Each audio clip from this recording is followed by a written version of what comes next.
What's up guys, for today's video ay lalabas tayo dito sa aming bahay at kukuha ng unlimited live foods guys. Kahapon ko natuklasan ito guys na parang may kumikinang-kinang dito sa kanal namin sa labas lang ng bahay namin guys.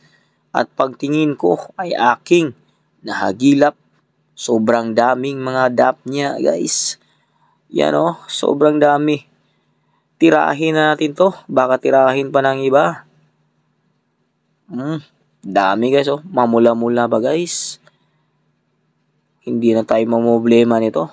So, ipapakain ko na ito sa ating mga alagang gafish da.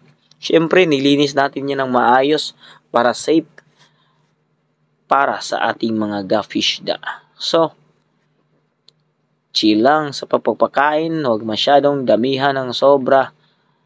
Tamang dami lang, saktong dami lang.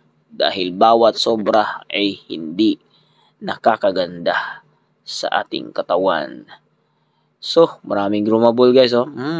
Kimikinang-kinang. So, dito mga female. Ito naman. Pakainin natin to. Sobrang enjoy na enjoy yung mga alaga natin guys. At busog-lusog sila guys. So, maraming salamat guys sa panonood and keep on watching, keep updated.